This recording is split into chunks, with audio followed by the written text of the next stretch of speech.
Hello friends, good afternoon and welcome to EduSet Live Lectures.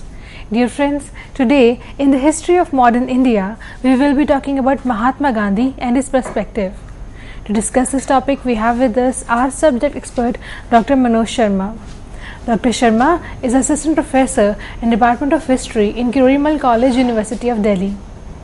Without further ado, I would like to welcome Sir to our studios and request him to start the lecture. Welcome, sir. Very good afternoon to all the viewers. Today's topic of discussion is Mahatma Gandhi, his perspectives.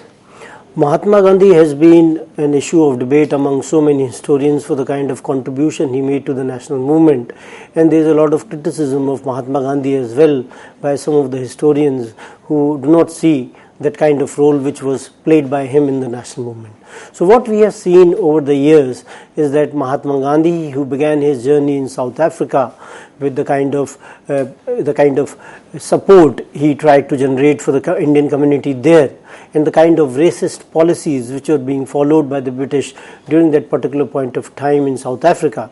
And when Gandhi came to India, he was already a celebrity, because he was known to the masses when he came to India in 1915. And thereafter, the kind of journey in which he used various techniques and the kind of ideology which he had, he believed in Satya and Ahimsa, truth and non-violence. And Gandhi always felt these were the kind of talisman which he had. He did not desire any kind of talismanic powers. He said that if he had truth and non-violence to his side, then he will be able to achieve everything in life.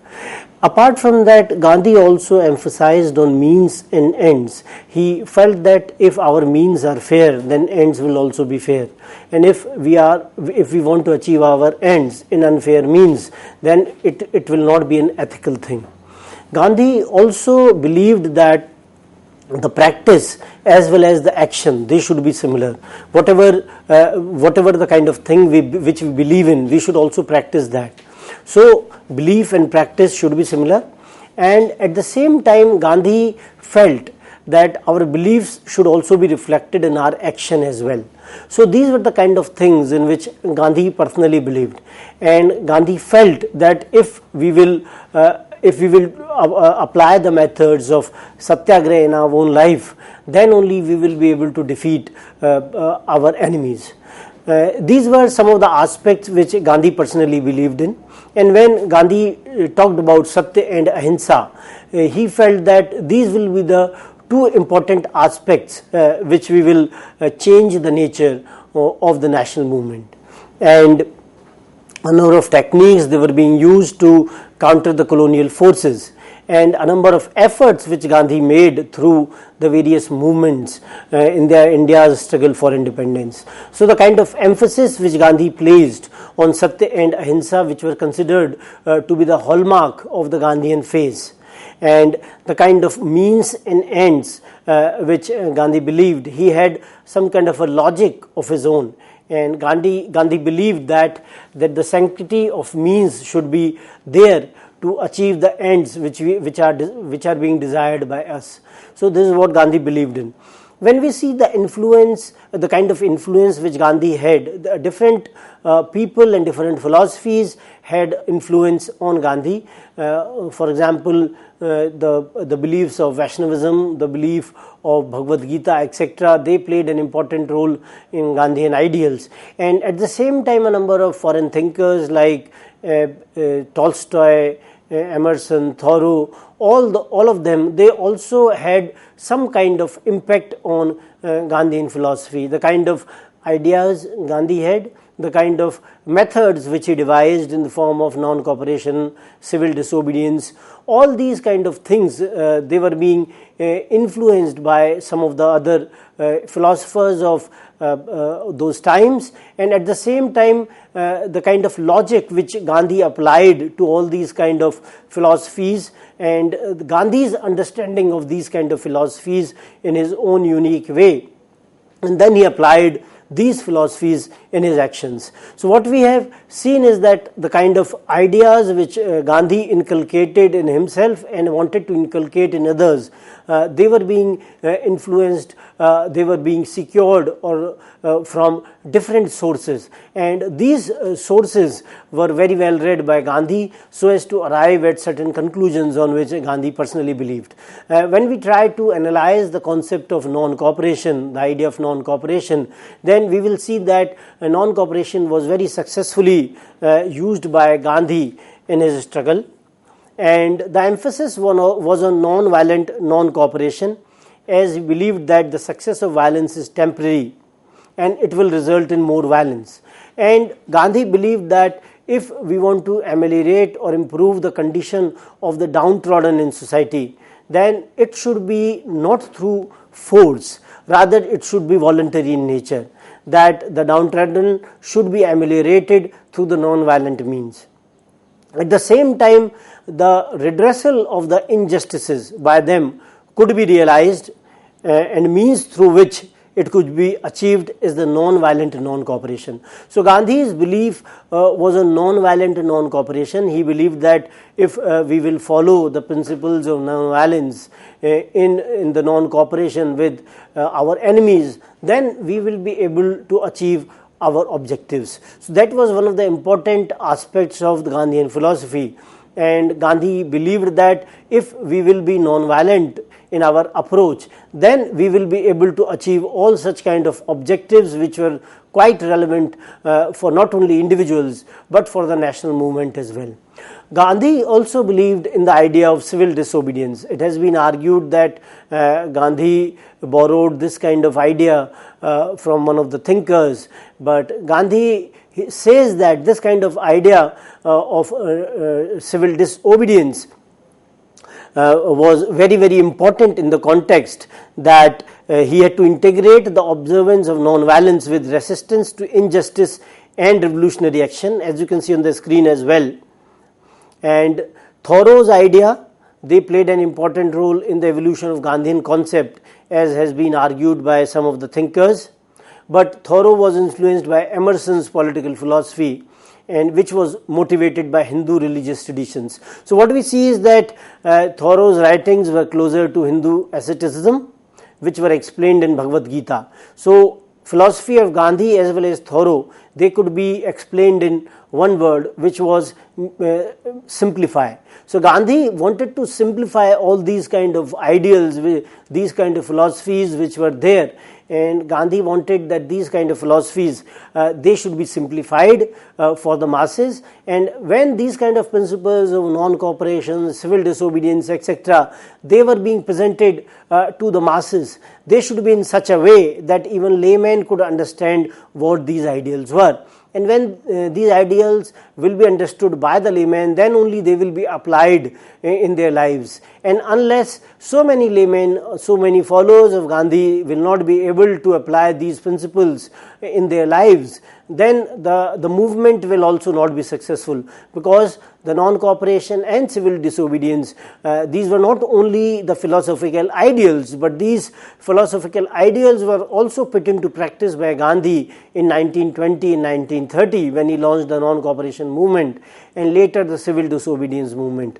So the importance of such philosophies was also in the context that these philosophies were also put into practice in the form of the movements, and how these movements were able to secure a lot of support from so many people, those who jumped into these movements, and these movements became the mass movements of Gandhi, when so many people they participated in these movements on the call which was given by Gandhi, and particularly the 1930 movement, which was the civil disobedience movement, in which a lot of women they participated. Another important concept of Gandhi which I'd like to talk about is the concept of Ram Raj.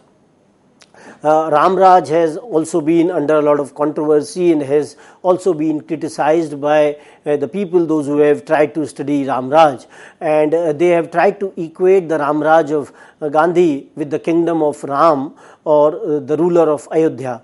But Gandhi explains in his writings that the kind of Ram Raj which he wanted was not the Ram Raj of the Lord Ram, who was the king of Ayodhya. Rather, he was anticipating other things. This kind of ideal has also been criticized on the ground of being utopian in nature, because what Gandhi desired was not possible from practical considerations.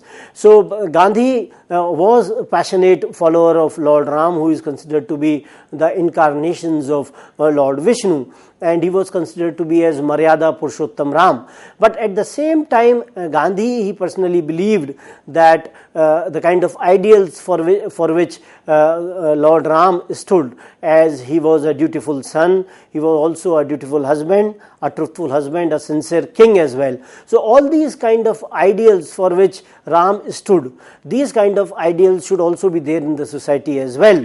And the kind of society which Gandhi anticipated was an ideal state in which there were no class distinctions, there was lack of misery and scarcity, no sex differences, lack of disease, and existence of people without any fear, hatred and jealousy. So what we see is that the concept of Ram Raj, which Gandhi desired for the state, in which the state was to be an ideal state, where there were no kind of a crime, where there were no distinctions on the basis of sex, no distinctions on the basis of class, and where there was no disease, etc. But this kind of an ideal state was a utopian state, as argued by some of the historians, those who have tried to explain the concept of Ram Raj given by Gandhi. So this concept has been generally misinterpreted when you see in the framework of that Gandhi was desiring a state in which religion should play an important role. But Gandhi, he always felt that his Ram Raj had those principles by which the state will have no such problems which were based on the ideas of social distinctions and social discrimination. So Gandhi says that he employs the term Ram on the context that he was referring to the eternal, the unborn, and the one without the second. This is what Gandhi believed. For Gandhi, truth was God. He believed that if people will believe in the principle of truth, then they were believing in the principles of Ram Raj. So he says that it was the kingdom of God on earth, and he desired for this kingdom of God on the earth in the present and not in the heaven in the future. So Gandhi was arguing in the perspective that all these kind of ideals they should be there in the present times and not in the future. So Gandhi believed in this kind of aspect, where all these kind of utopian ideals which have been criticized on the ground that they were utopian in nature, but Gandhi felt that these kind of ideals were quite practical in nature, and if human beings they believed in such ideals, then they will be able to achieve such kind of an objective where the state could be called as Ram Raj. Then another important belief which Gandhi held was in favor of Khadi. Khadi and Charkha, they were the important issues in the context that Gandhi felt that Khadi was important from the point of national regeneration. Khadi was also linked to the issue of Swadeshi as well, because if people will produce khadi themselves with the help of charkha, then they will not be dependent on the modern industries which were catering to the production of cloth, and most of the time this kind of cloth was imported from Britain, because a lot of cloth was being manufactured in the machines which were there in Britain after the Industrial Revolution, when heavy machineries they were being produced in Britain, and these machineries they were producing a lot of cloth, and this kind of a cloth was exported to many colonies including India. So what Gandhi desired was that Khadi desired that all people should be involved in the national movement. When people they will spin charkha, then they will themselves create cloth for themselves. So Khadi was a symbol of unity of India against the colonial authority as desired by Gandhi. And when we will talk about the ideal of self-reliance as Gandhi desired, that when khadi will be made by the people themselves, then they will be self-reliant in nature. And this ideal of self-reliance was also related to the ideal of Swadeshi as well.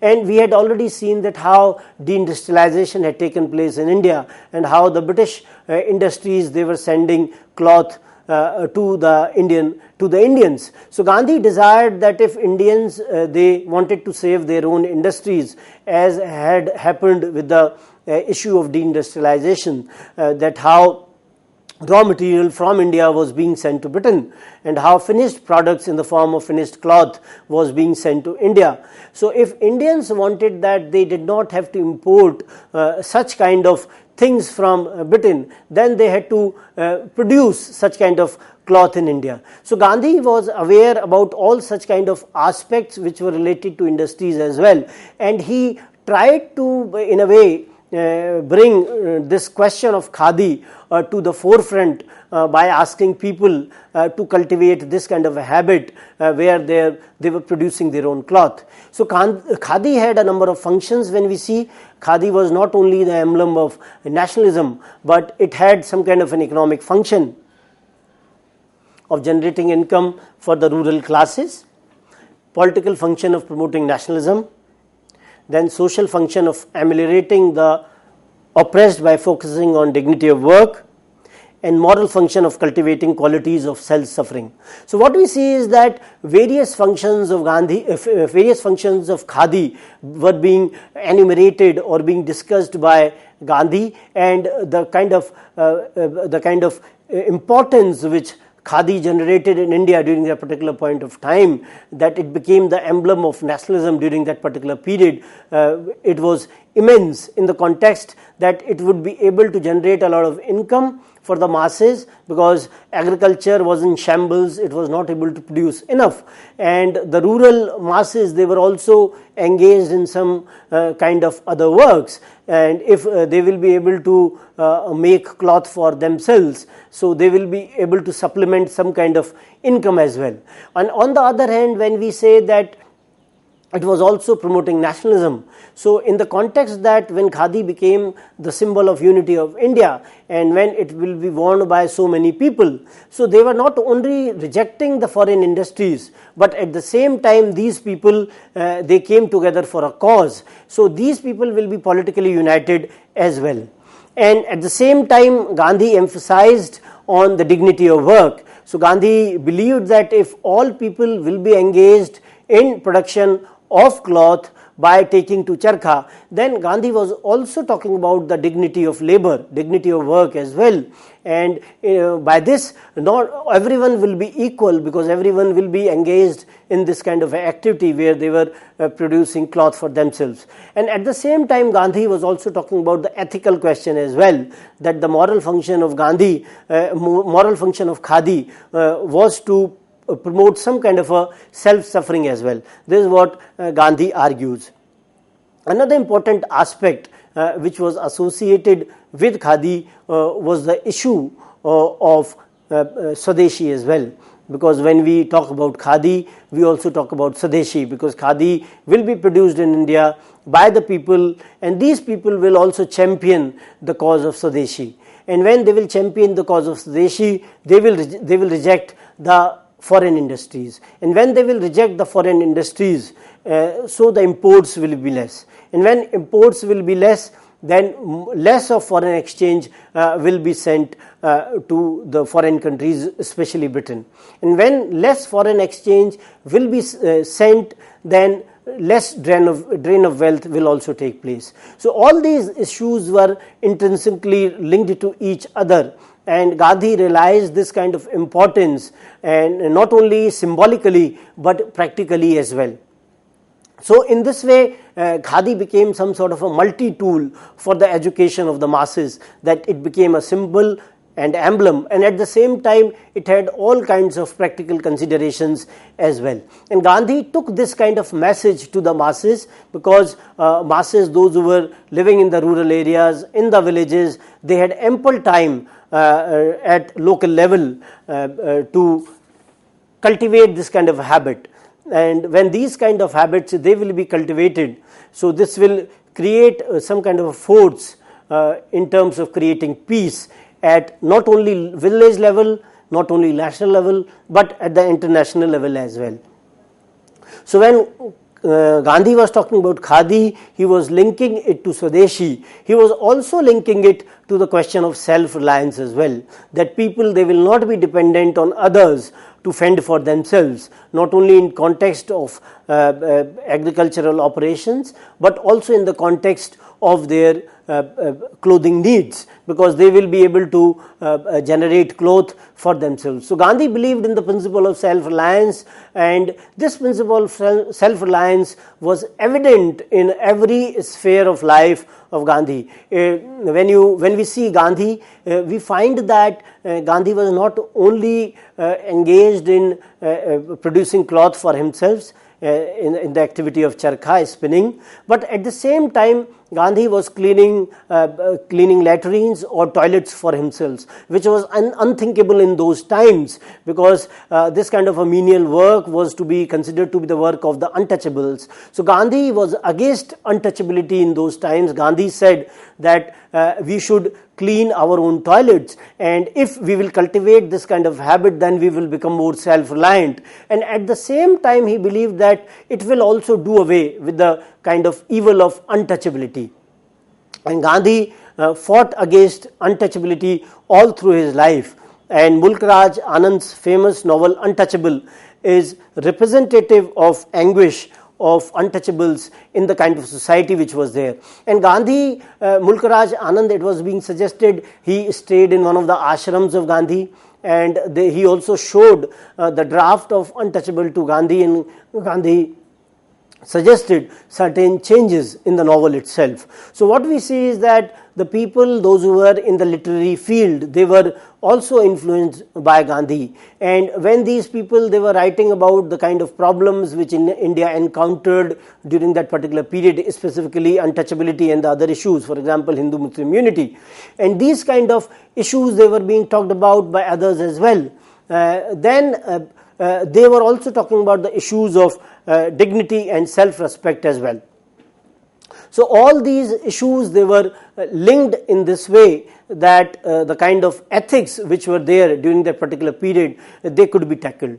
Gandhi also pointed out the connection between the Swaraj and Swadeshi. Gandhi felt that between the individual self-rule and individual self-reliance, between the national self-government and national self-dependence. So all these kind of things, they were being discussed by Gandhi, and he derived the concept of communal self-reliance from his principle of individual self-rule, and argued that the quest of Swaraj must essentially involve recognition of Swadeshi. So this is what the Gandhi argued, and he based his Swaraj upon truth, derived dogma of Swadeshi from his concept of ahimsa, and based association between Swaraj and Swadeshi upon connection between truth and non-violence. In Gandhian thought, if Swaraj is the end, Swadeshi is the sole legitimate means.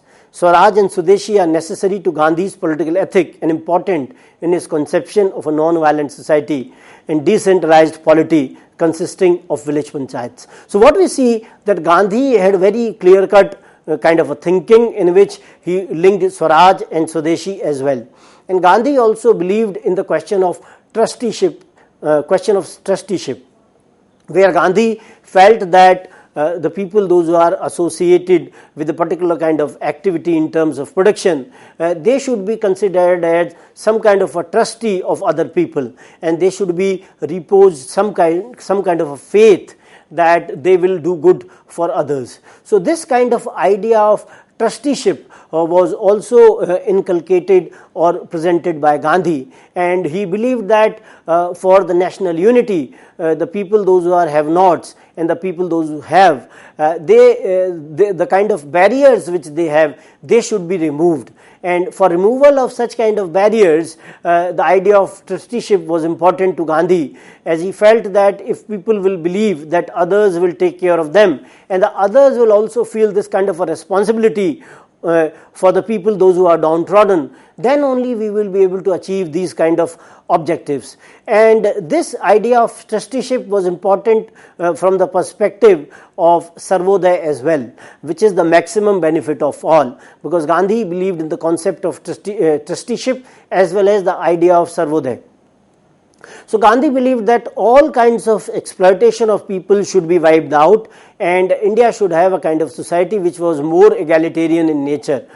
So he believed in this kind of a concept, that the producers of the material wealth, they should act as the trustees, and they should utilize the resources for the benefit of the country. By economic independence, as you can see on the screen, Gandhi intended economic upliftment of each individual.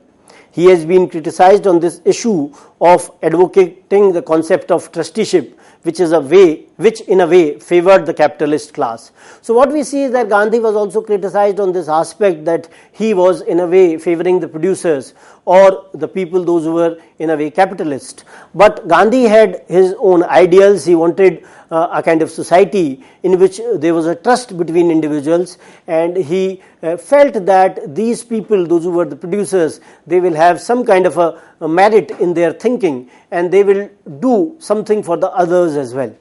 And at the same time, Gandhian ideals also had appeal for the masses, because Gandhi's beliefs, for example, the kind of ideas in which Gandhi believed, all these kind of ideals, they were being also appreciated by the masses. The issue of Hindu-Muslim unity, for example, in which Gandhi believed, in which he tried his best to bring the minorities on this issue, that how the majority and the minority, they are on the same platform in terms of their thinking, and they should be united. For example, non-cooperation movement was one.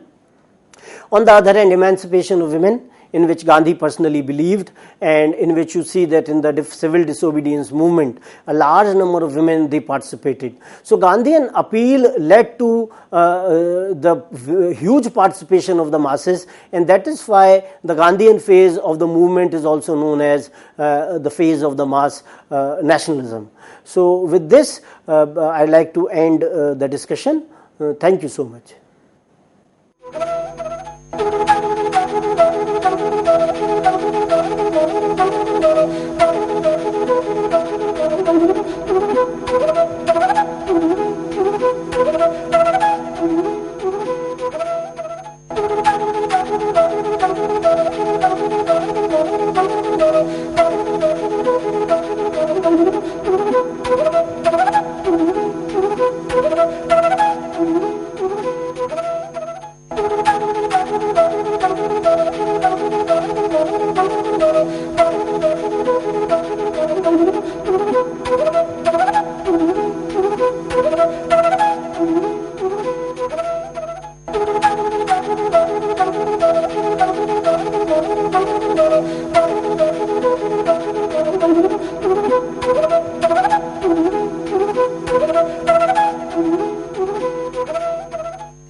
A very good afternoon to all the viewers. Today's topic of discussion is Mahatma Gandhi, his methods. Mahatma Gandhi, as we all know, was referred to as the father of the nation.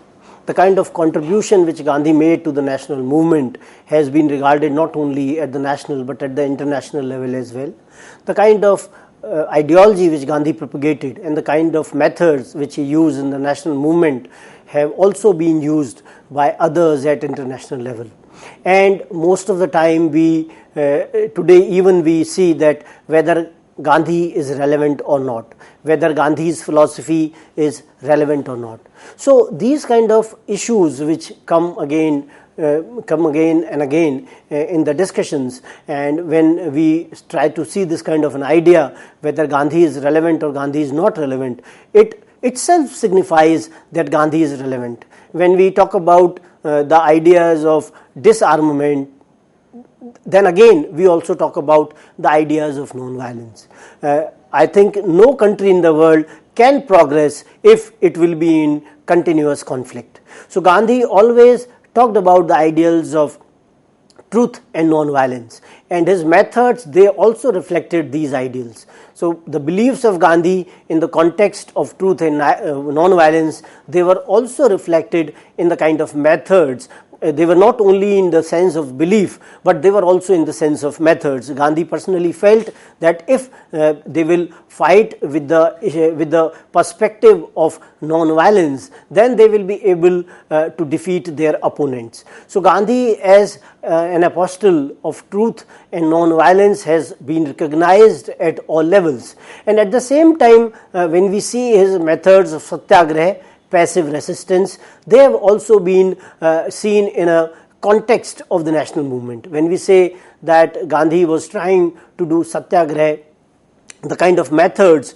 which he employed in the national movement in the initial period when he comes to India in 1915 and thereafter, in the initial phase, what Gandhi does in the various initial movements, for example, before the starting of the non-cooperation movement, which was a major movement, Gandhi was also involved in the smaller movements, for example, the Champaran Satyagraha, Kheda Satyagraha, and Ahmedabad Mill Strike. So all these kind of smaller movements initially with which Gandhi was associated, various methods they were being employed by Gandhi, not only Satyagraha, but the method of fast was also employed in the Ahmedabad Mill Strike.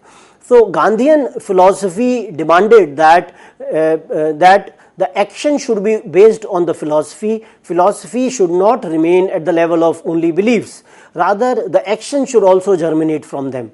And Gandhi wanted that the thought as well as the practice, belief as well as the action, they should also follow in a very consistent manner.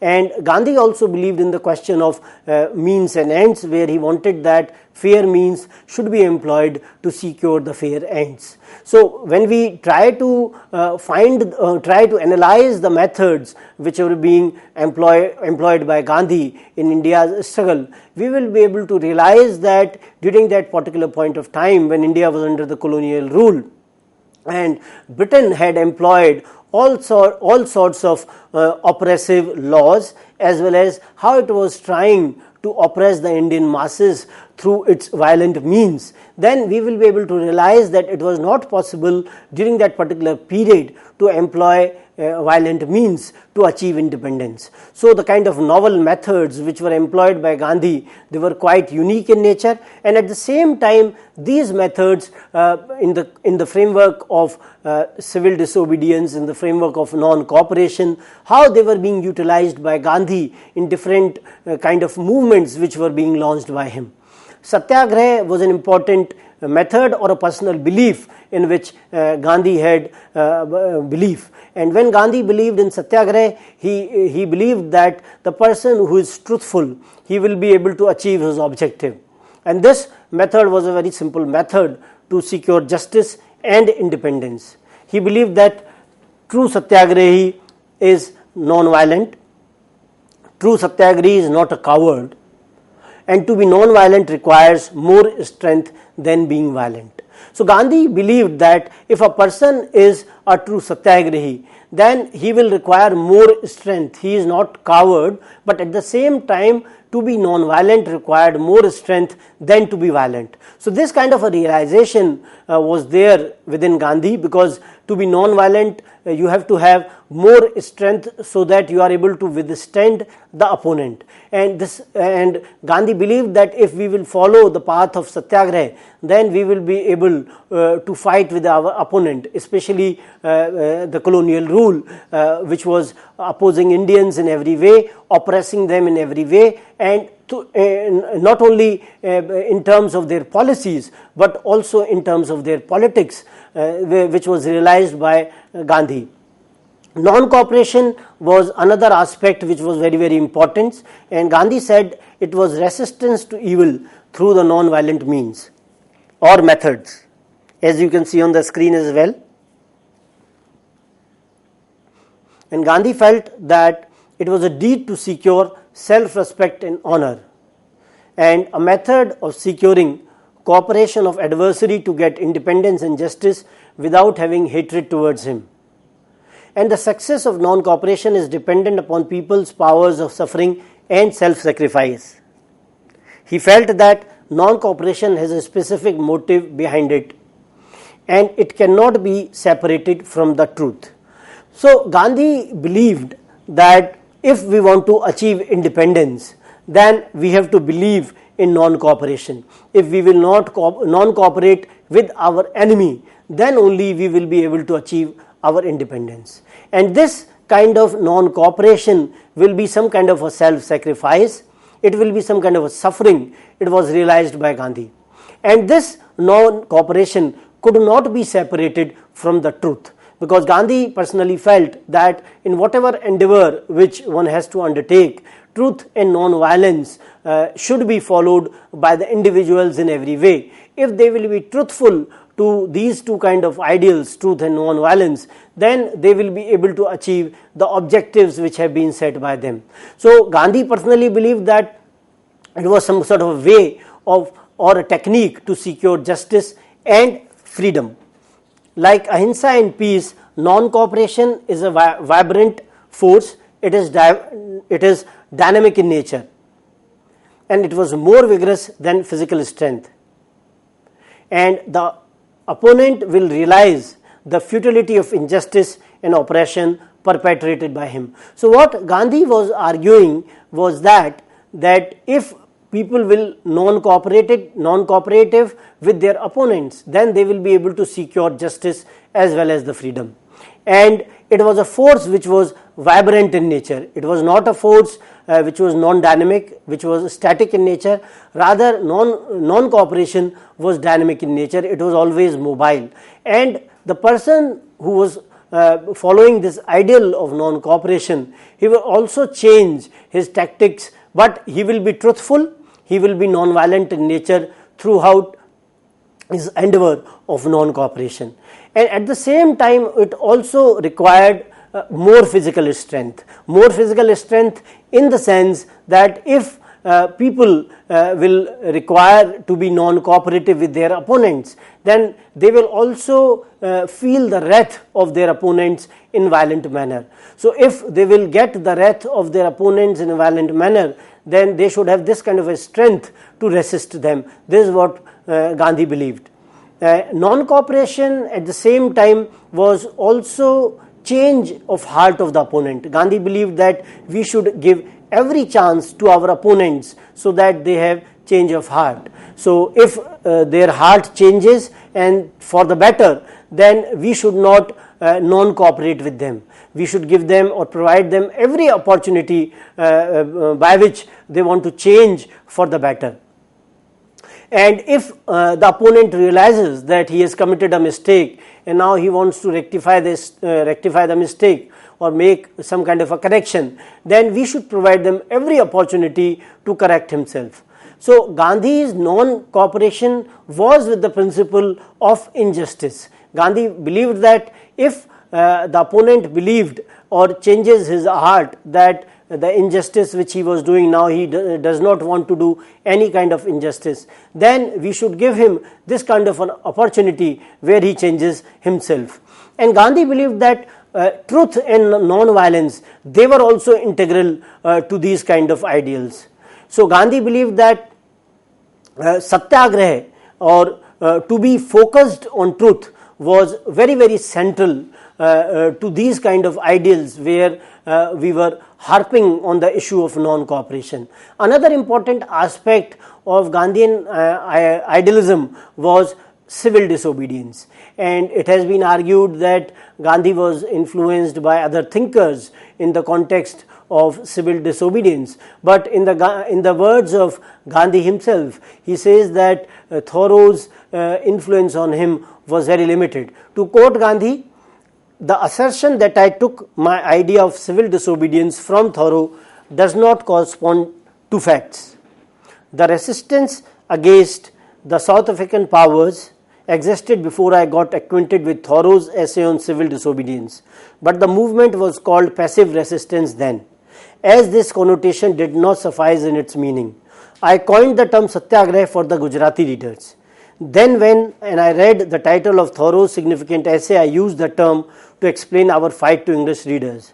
but I found that the expression civil disobedience did not interpret the full meaning of the fight, so I decided on the term civil resistance. So Gandhi also got his influence in the context that he coined the term civil resistance. So Gandhi realizes that he borrowed certain ideals from others, but at the same time those ideals were also adapted by Gandhi according to his beliefs and ideals. He was not blindly following whatever influences which he had. Rather, these influences they were being modified by Gandhi according to his own requirements and at the same time the requirements of the national movement in India.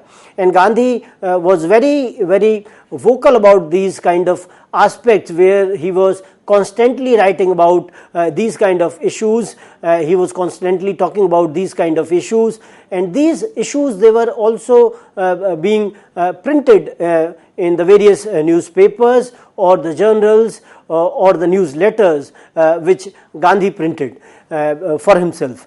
So what we see is that Gandhi was continuously challenging himself in the context that he says that whatever beliefs which he had in the later time, they are more consistent with his thinking in contemporary world, because over a period of time the kind of changes in his beliefs they will also occur. So if he changes his notions at a later date, so his notions of a later date should be considered more truthful, or rather more consistent with his new ideals. Gandhi also talked about aggressive and defensive civil disobedience. He classified civil disobedience into aggressive and defensive categories. And in Young India in September 1919, Gandhi argued aggressive or offensive civil disobedience may be externally non-violent, but it is unruly if obedience to the law has no ethical strength, and defying is carried out simply as a sign of rebellion against the state. Defensive civil disobedience is instinctive, non-violent disobedience of such laws which are bad in themselves, and conformity to which would be incompatible with one's self-respect and human dignity.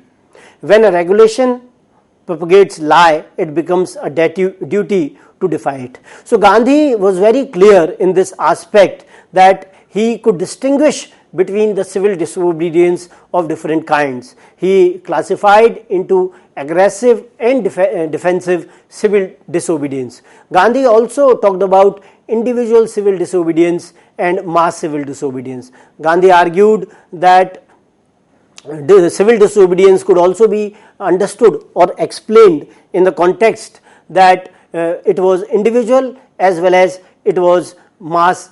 When a number of people they came collectively in the context of civil disobedience, then it was mass civil disobedience. And when a person was individually engaged in civil disobedience, then it was individual civil disobedience. So an individual was responsible for himself because he was individually doing it, and on the other hand, when it was a mass civil disobedience, then others were also affected by this kind of a phenomena, which was very well realized by Gandhi during that point of time. Gandhi had a lot of focus on hand spinning and khadi as well. Gandhi believed that if we will engage ourselves in hand spinning and khadi, they were very central to national regeneration. As you can see on the screen as well, that it was easily learnt, it was ready employment to those who had time to earn money. It needed no money or capital. Idleness of the villagers could be removed, and reprieve could be provided during famines and paucity during those times. Drain of wealth caused by purchase of foreign cloth can be stopped, and masses have no dislike towards it, and powerful tool of securing cooperation among masses.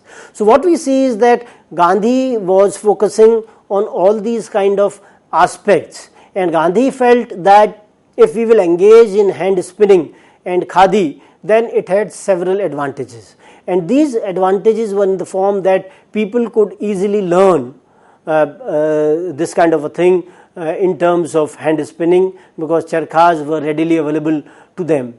And at the same time, people, they had a number of opportunities, because many of the people, they were engaged in agricultural operations, and when they were engaged in agricultural operations, they had plenty of time. And in agricultural operations also a huge disguised unemployment was also there, that the people, those who were not required in the agricultural operations, they were also engaged in agriculture. So when these people, those who were engaged in agricultural operations, they had plenty of time, so they can devote this time to the issue of khadi and charkha and hand spinning. And when these people, they will devote the time to hand spinning, then not only they will produce the cloth, but at the same time they will also supplement their income as well, because they will not have to purchase cloth for them. And even if and at the same time, if they are producing more cloth, then they can give or sell that cloth to others as well. And at the same time, this industry does not require any kind of money to start, because charkhas, they were being distributed by the Congress party as well in the later times, and they were available freely. And when they were available to the masses, then they could produce this kind of a cloth for themselves. And at the same time, what we also see, that India witnessed a lot of famines and shortages during that particular period, and because of the famines, and these famines were there because of the low incomes of the masses, so the masses could supplement their income by engaging themselves in the production of cloth, by engaging themselves in charkhas.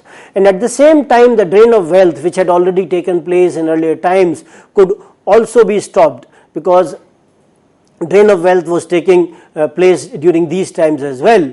And during the Swadeshi movement, during the non-cooperation movement, during the civil disobedience movement, there was a lot of focus on Swadeshi goods and services. And Gandhi realized, if we will focus on Swadeshi goods and services, then we will be able to generate this kind of consciousness among the masses, that they have to use the Swadeshi goods. And if these kind of consciousness will be generated among the masses, then they will turn towards charkha and other hand spinning activities, and they will also be self-reliant for themselves. And at the same time, masses, they did not have any kind of dislike for this kind of an activity. Rather, many of the Gandhians, they readily or voluntarily took upon themselves to produce cloth and engage themselves in charkha and khadi. So what we see is that it was some sort of a tool by which cooperation of the masses could be sought by Gandhi and the people, those who were associated with the movement. What we also see is that khadi, when khadi was used by so many people, then it was also talking about decentralization. When the industries, they were located in certain centers, and many of the industries which were producing cloth, they were coming from Britain, Manchester and other areas of Britain. And this kind of a cloth, when it was sold to India, then Indians were losing in every way. So when the people, they were engaged in the production of cloth by their own charkhas, then we were talking about a kind of industry which was decentralized in nature. It will help the masses in every village. And at the same time, the craft industry was also hurt during the 19th century as well. So Gandhi felt that this kind of a craft industry could also be revived if we can engage in such kind of a activity which was associated with charkha, and it will also provide some kind of a self-reliance to the masses. So Gandhi felt that it will be some kind of a potent alternative, and khadi will also become some kind of a symbol for the national movement, as it had socio-economic, political and moral doctrines as well. So Gandhi, he visualized khadi as a basis and the reflection of ahimsa, that the people, those who are non-violent in nature, they will take to khadi, the production of charkha. And Gandhi also personally believed that when these kind of people they will use khadi in a manner, or it will be propagated at all levels, including village levels, district levels and the national levels, then people will be more inclined to use charkha, and charkha will also become some sort of a symbol for self-reliance as well. And this kind of ideas were also associated with the issue of ahimsa or non-violence as well. Gandhi believed that a person who is a wearer of khadi, he will be truthful, he will never lie, he will commit no violence or treachery, and there will be no impurity in the person who is a wearer of khadi. So khadi was not merely a cloth, as you can see on the screen as well, but a freedom costume.